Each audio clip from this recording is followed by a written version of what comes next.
see that if you can. Hit the play button. Is it not playing it? We'll give it another minute.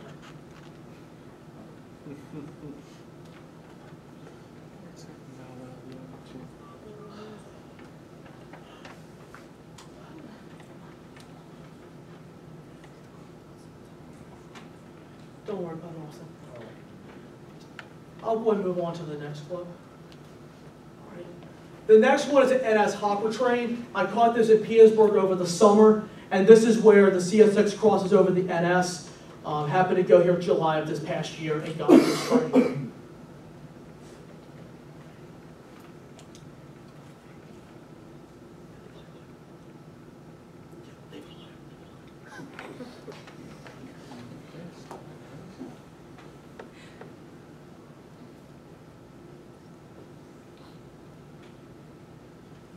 YouTube, here we have NS 82101, westbound here in Suffolk, not Suffolk, Fort Collier. There's two SD70 ACs on the lead end. We have NS 821 here in North Collier.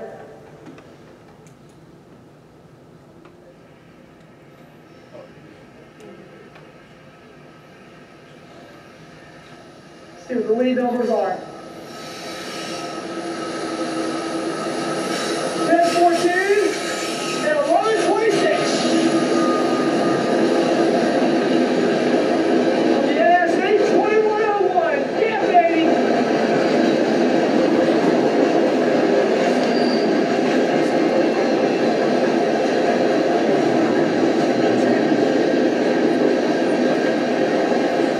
NS 82101. Looking all right. My engineer pad.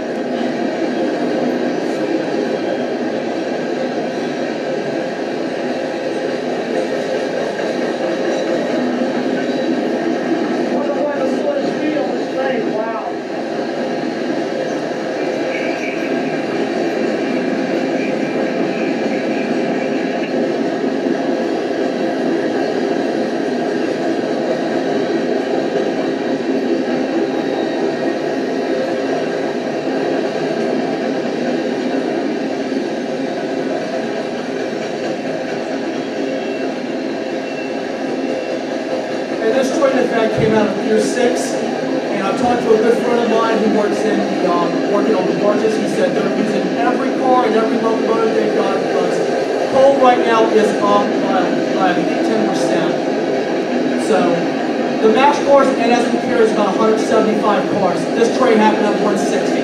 Really good looking train.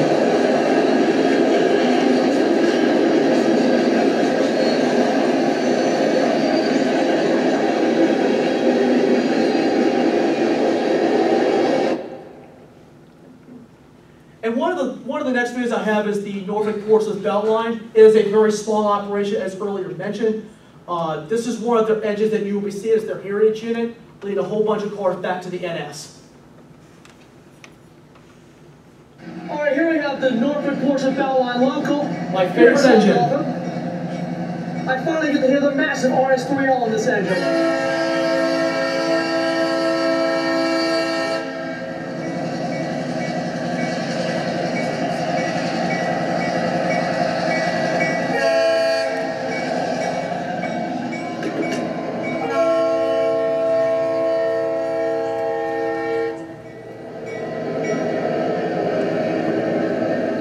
Beautiful engine.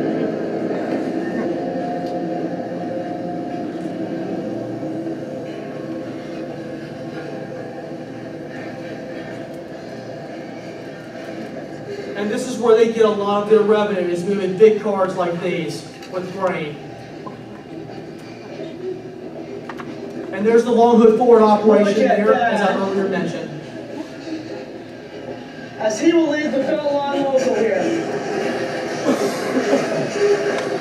Oh, he's crossed over some bad track.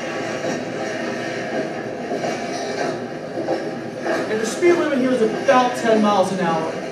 But he's coming from the yard, which is on the other side of the track. There's a Rock Island hopper. Pretty common on the Beltline. Rear hopper right there.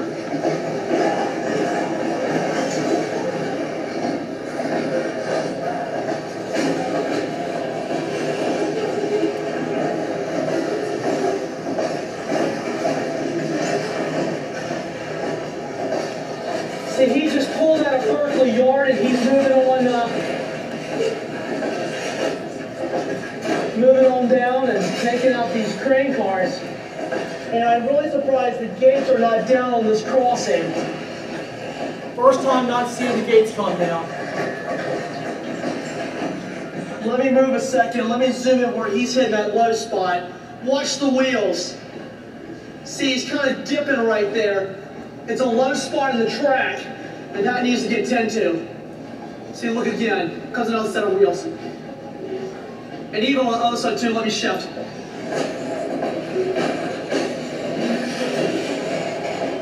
Bellline cruise.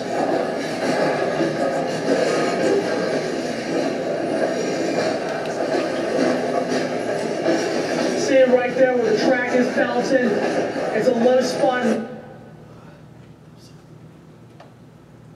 All right, after what we've seen with some of the things I have seen, a common question is asked, are the railroads making very strong efforts to make the railroads safer? The answer is yes.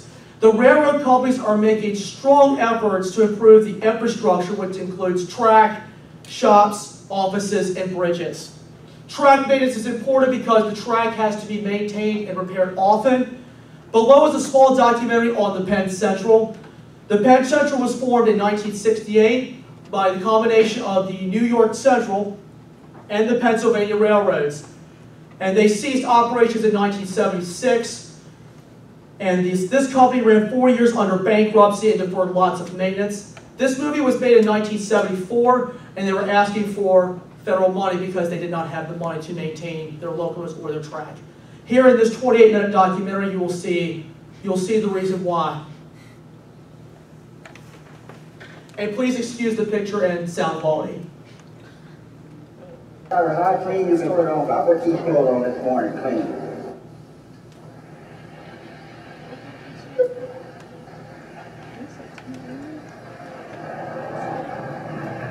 Penn Central was created by a merger 6 years ago.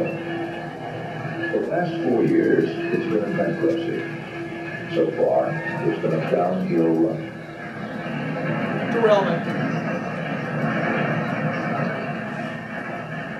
During a single recent month, Penn Central suffered 649 derailments, ranging from a single car or locomotive to pileups of 10, 15 or more.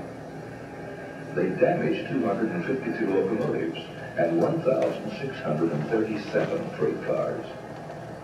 They caused cargo damage of more than $400,000. No railroad, let alone Penn Central, can afford such losses. Each derailment is symptomatic of the deterioration of our plant and equipment, which has been going on for years and is now rapidly getting worse. See the cars moving side to side? It's due to bad track. The basic ingredients of plant and equipment needed for operation of a railroad are tracks, rolling stock, locomotives, classification yards and terminals, and supporting facilities such as repair and maintenance shops. This is our major car repair center at Hollidaysburg, Pennsylvania. The bankruptcy trustees have done their best to give good railroad service. But Penn Central has not been able to generate revenues sufficient to prevent continuing deterioration of its track and equipment, including its freight car fleet. Penn Central has about 150,000 freight cars. Nearly 13% of them are out of service.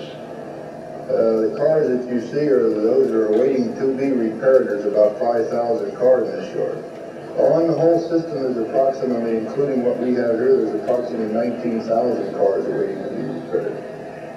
There are cars that have been damaged, cars that have deteriorated through service, cars that have been damaged by the shipper. If we put all the cars together that are in need of repair, there's approximately 200 miles of cars to be repaired. To the casual glance of a non-railroader, many of the thousands of cars clogging our yards at Hollidaysburg and Altoona appear to be usable, but they're not. They're just idle to us. We can't use them to get revenue. We're short of gondolas for steel letting, we're short of hopper cars for coal, and we're short of box cars for the general merchandise. Because it cannot supply enough cars to meet the demands of shippers, Penn Central is losing more than $150,000 in freight revenue each day. That's nearly $70 million a year of lost revenue. The shortage of cars worsens continually because new cars are not being acquired to replace the many which are too old for repair. Penn Central's freight car fleet has decreased 20,000 cars since.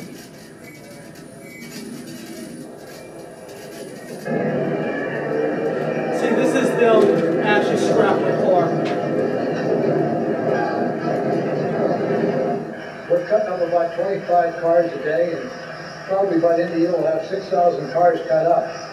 They're over 40 years old, most of them, and we bring them here, and then we salvage all of them until we get to reuse on any rebuilding program or repair program.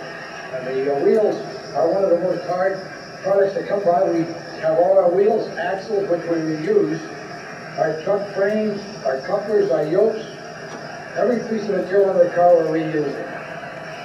This is our supply. We live off of it.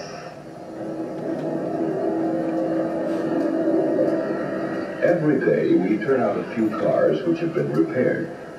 In their fresh coats of paint they look pretty good, but appearances are deceiving. We have to get cars going, so we're taking off the parts that are absolutely shot and trying to substitute patches and so on. We are doing a patchwork job to get about 3 or 4 years out of the cars we have in service. We ought to start a heavy repair program of rebuilding hoppers in order to put them back in service for 10 to 12 years. Well, it's going to be actually a catastrophe 2 or 3 years down the road unless we start a heavy repair program the next 12 to 18 months on hopper cars. Routine and minor repairs to freight cars are performed in what we call spot repair shops. There are 36 in the Penn Central system. 29 do not meet requirements, like this one at Morrisville, Pennsylvania. The airline frees up.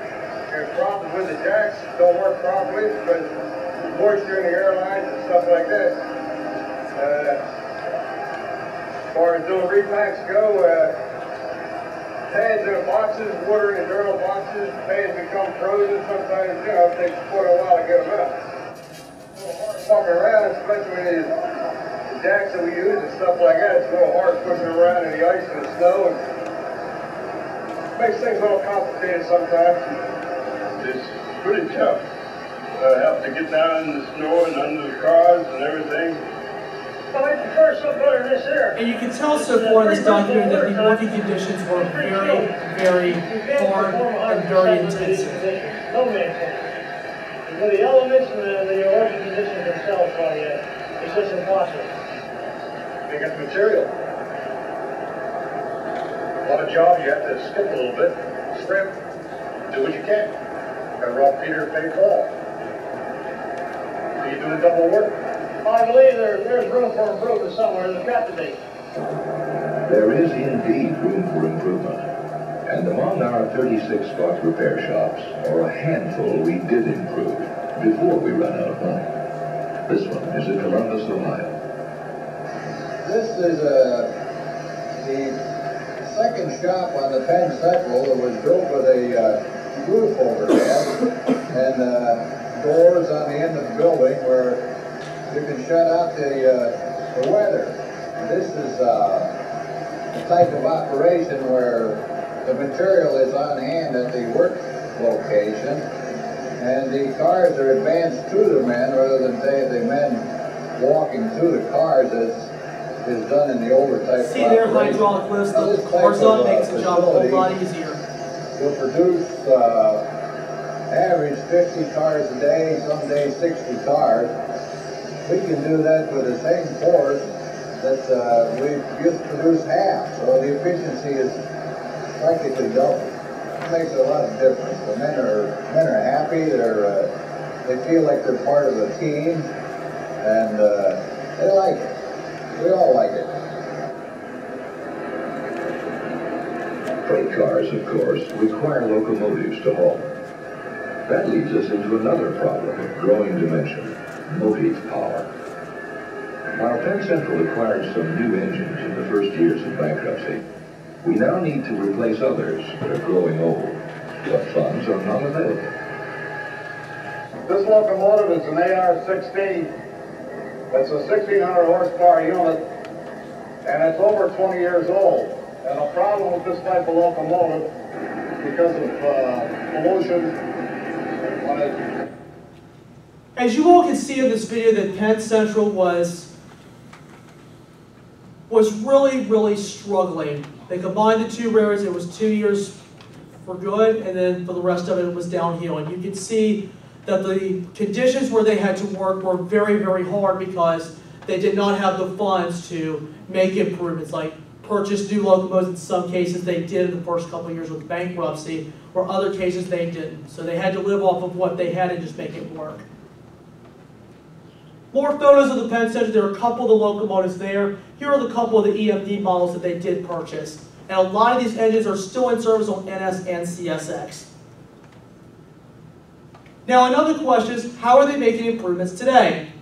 The railroads are continuing to make strong efforts in making the rails safer for our country and its customers.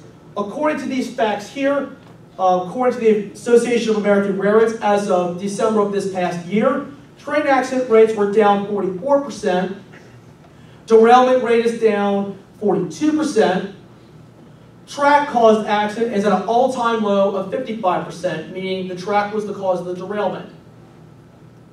An equipment-caused accident rate is down 38%. According to these figures, we can see that safety is the #1 concern for shipping cargo, and safety measures are still exercising today. Here are a couple of videos on how Norfolk Southern is improving their system's infrastructure and signal requirements according to the Federal Railroad Association. The first videos will talk about positive train control, which is now a requirement by the U.S. government.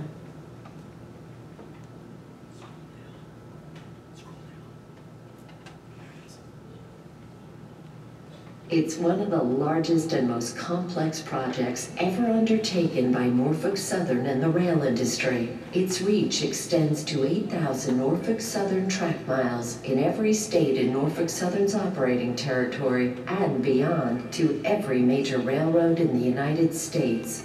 It's a pioneering effort demonstrating innovative development of new technology and systems hardware. It's a model of industry cooperation. It's a safety net for train operators. Its heart and soul are people. People driven by a single purpose. People united by teamwork to succeed in creating something that never has been done before. That something is positive train control. I've been with Norfolk Southern just over 30 years, and this is one of the most challenging projects. A lot of ways it kind of replicates when the U.S. tried to go to the moon. Back in the 60s, we had a goal we know we needed to get to, but we didn't have all the technology in place, we didn't have all the systems internally in place. The PTC project is the largest magnitude project of this generation. It has been a challenge since day one, and it has been a pleasant surprise to see how the people that are engaged in the work, how they have joined forces, how they've linked together, and how they've made a concerted effort to install PTC. PTC by definition is focused on preventing accidents in 4 areas. Speed-related accidents, authority limit-related accidents, switch position accidents, and also to protect roadway workers who are on the track. Whenever a train is operated and starts approaching those boundaries of PTC protection, that's when the safety net really kicks in and brings that train back into the compliance area. It's not a system which takes all human interaction out of play. It's really about providing an added layer of safety if that train does head for an unsafe area. When we started to build the PTC footwork, these products were non-existent.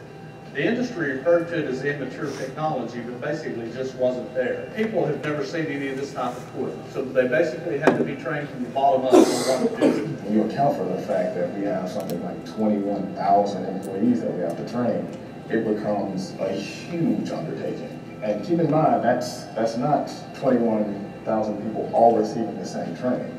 PTC is really complicated. It is basically taking a lot of technology and putting it on top of the way that we railroad now. We use radios, we use towers, we use different servers, we use all kind of software within all these devices to talk PTC and make sure the system works. There's been a tremendous amount of work both at NS and through the industry together to make sure that the system's going to do what it's supposed to do.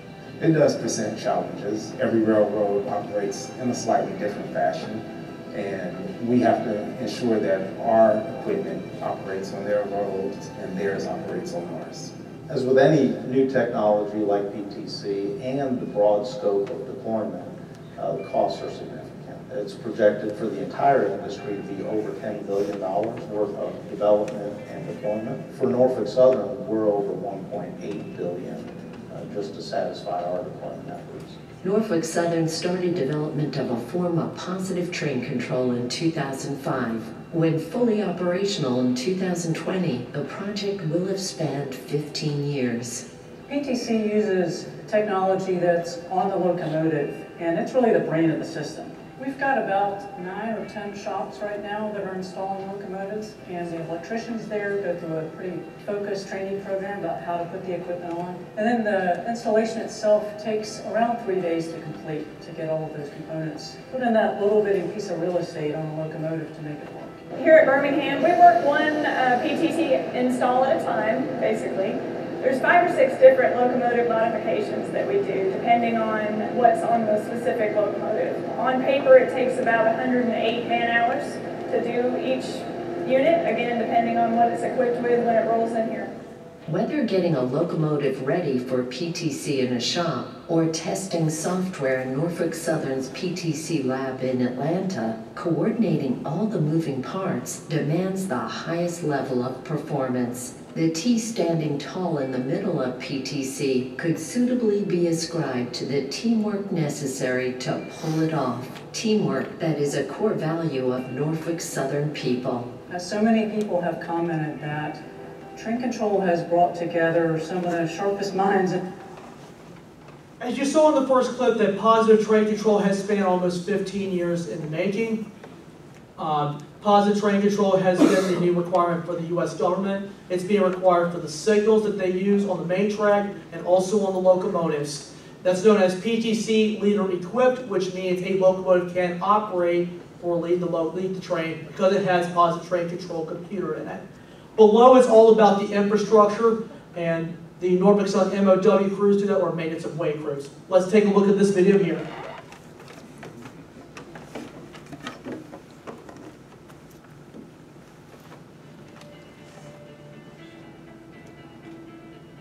If tracks are the arteries of a railroad, then bridges and that's Bridge 5 right trains, there. making connections that take freight and passenger trains to businesses and communities. Nearly 10,000 bridges totaling 300 miles in length support the Norfolk Southern Railway system. They come in all styles, construction materials, and sizes, crossing rivers, creeks, and roads. But one thing is constant. Where railroad bridges are concerned, there's always more than meets the eye.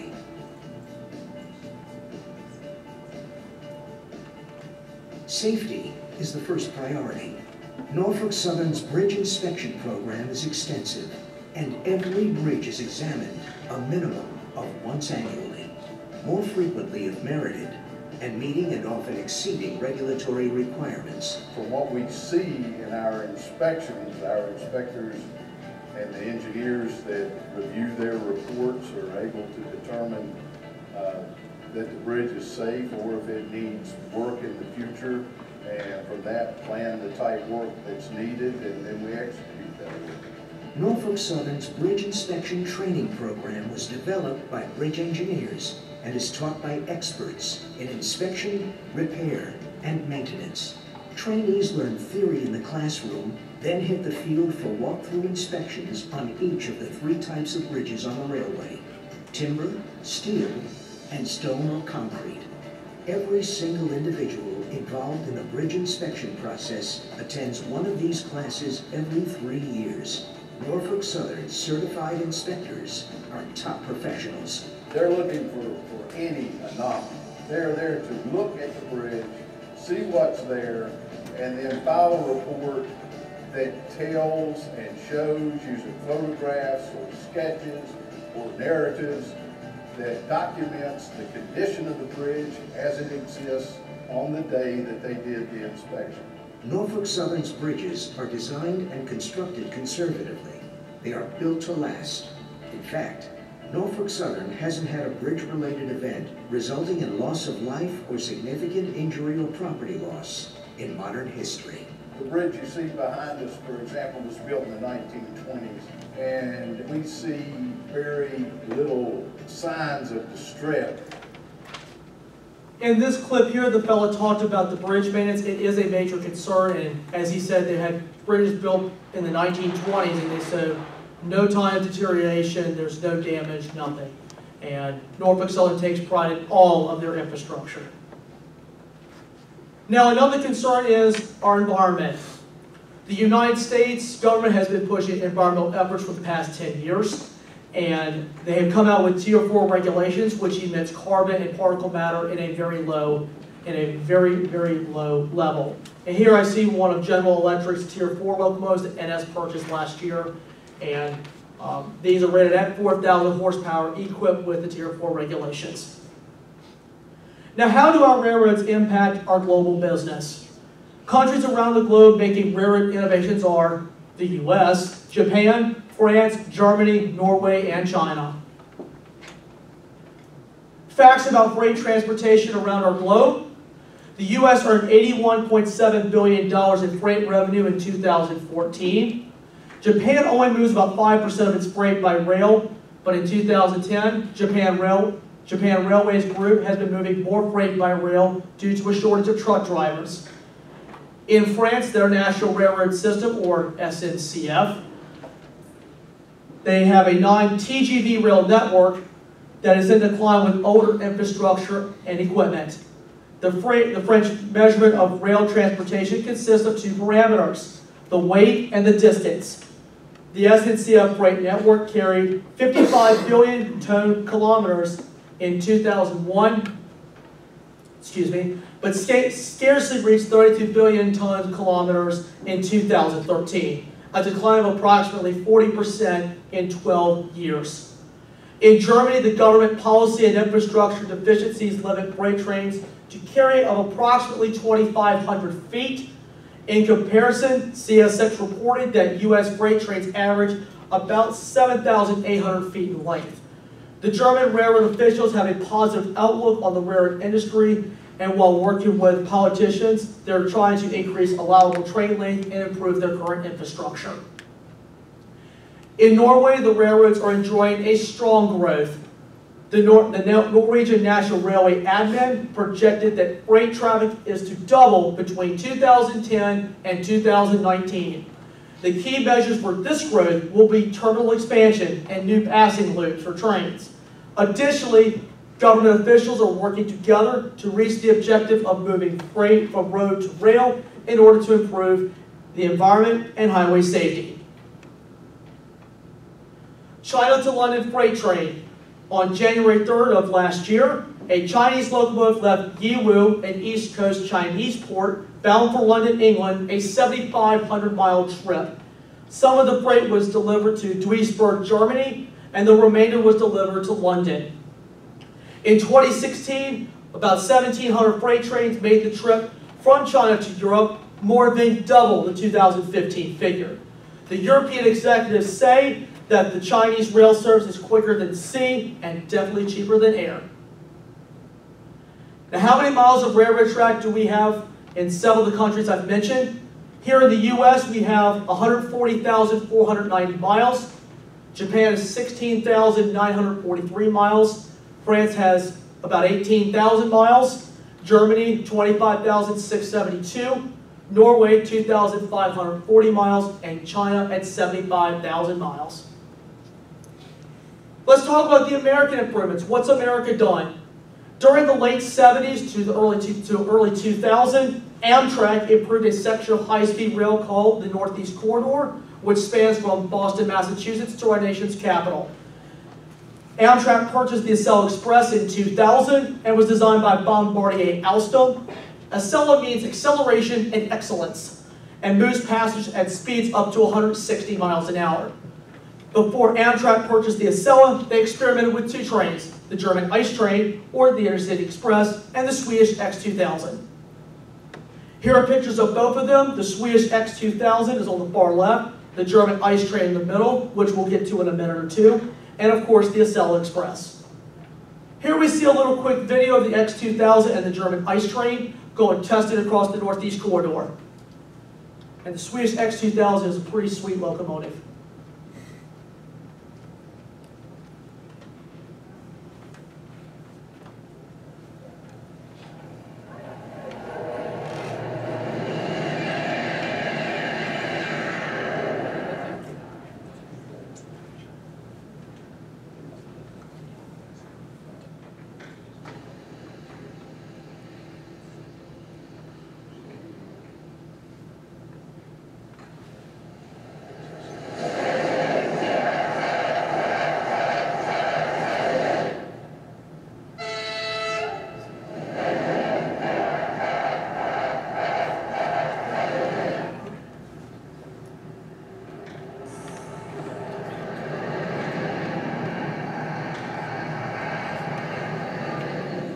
As you see there were the two trains tested on the corridor, and we're going to skip a little bit. And why did Amtrak purchase the Acela and why not the other two trains? The German Ice Train and the X2000 were a failure because the cars did not, quote unquote, tilt as the train went around the curves.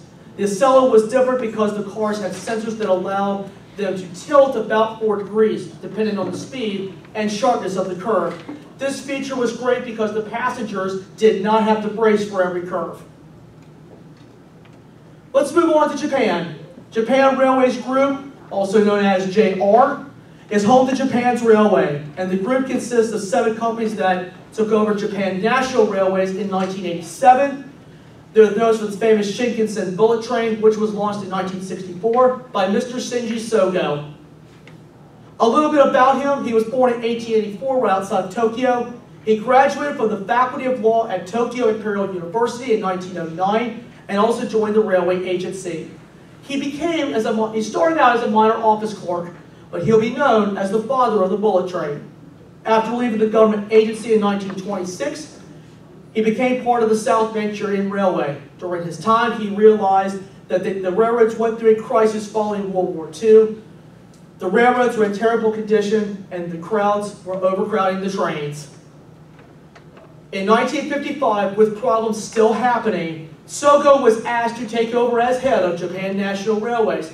This question shocked the nation of Japan.